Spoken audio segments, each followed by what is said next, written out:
तमिलनाडु। समुद्र की उठती गिरती लहरें, धान के लहलहाते खेत और हरी भरी नीलगिरी पर्वत श्रृंखलाएं, यह है भारत के दक्षिणी छोर पर बसा एक राज्य तमिलनाडु। तमिलनाडु सदा से ही संपन्न प्रदेश रहा है। यूनान, मिस्र तथा रोम के व्यापारी यहाँ व्यापार के लिए आते थे। अनेक विदेशी यात्रियों ने अपने यात्रा वर्णनों में इस राज्य की समृद्धि और वैभव का वर्णन किया है।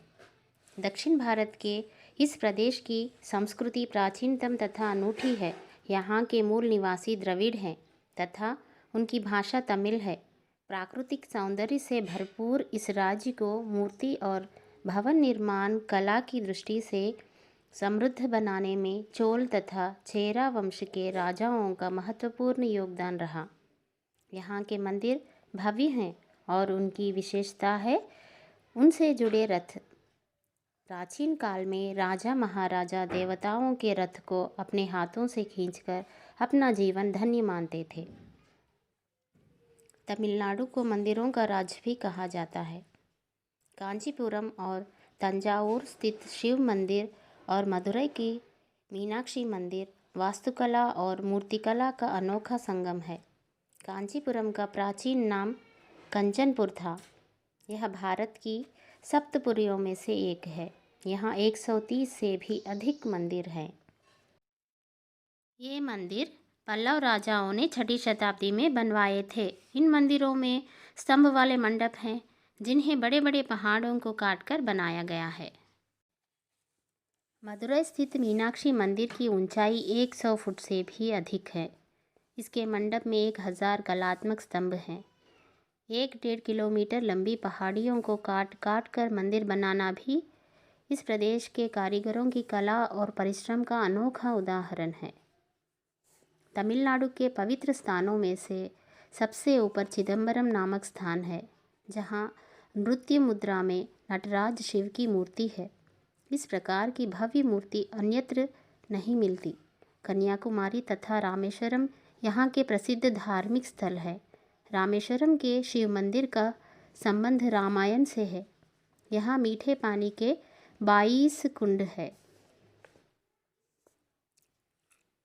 कन्याकुमारी मंदिर अरब सागर, हिंद महासागर और बंगाल की खाड़ी के संगम पर है। यहाँ की रेत अलग अलग रंग की है।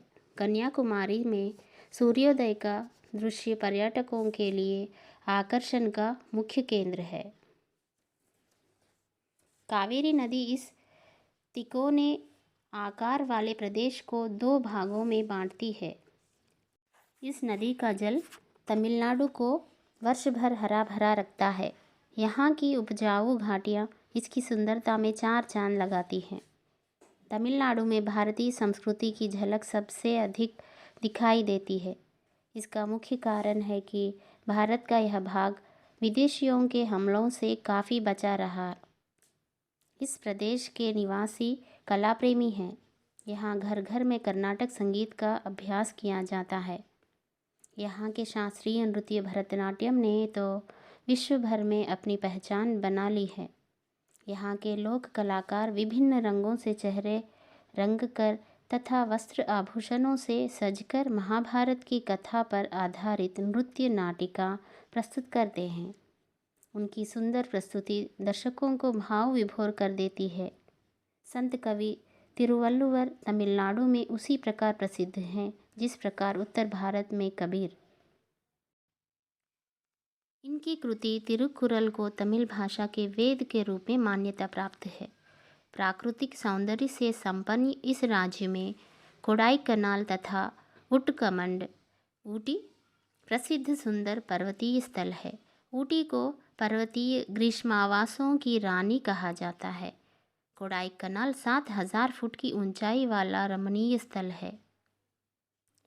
स्थान स्थान पर गिरते जलप्रपात इन पर्वतीय स्थलों की सुंदरता को और बढ़ा देते हैं। कोर्टालम नामक स्थान तो जलप्रपातों के लिए ही प्रसिद्ध है। प्राकृतिक संसाधनों से भरपूर इस राज्य को उन्नति की ओर ले जाने में यहाँ के परिश्रमी, ईमानदार तथा व्यवहार कुशल लोगों का विशेष योगदान है। यहाँ के निवासियों का रहन सहन सीधा सादा है। नारियल के रेशों से रस्सी, पायदान आदि बुनना, समुद्री तट पर मछलियाँ पकड़ना, धान, गन्ने, काफ़ी, नारियल, काजू की खेती करना, रेशम की साड़ियाँ, कपड़े बुनना आदि यहाँ के मुख्य धंधे हैं। चेन्नई जैसा औद्योगिक और विकसित शहर भी कलात्मक अभिरुचि के कारण देश भर में अपनी अलग पहचान रखता है। तमिलनाडु में हिरन, शेर, हाथी आदि पशुओं तथा जल पक्षियों को संरक्षण प्रदान करने के लिए 5 अभयारण्य विकसित किए गए हैं। मदुमलाई स्थित अभयारण्य में तो 400 से भी अधिक हिरन हैं तथा वेदांतथंगल स्थित पक्षी विहार में तो प्रतिवर्ष 20 से 30 हज़ार पक्षी आ जाते हैं। वास्तव में तमिलनाडु प्राकृतिक संस्कृति तथा पौराणिक वैभव से संपन्न एक अनूठा प्रदेश है।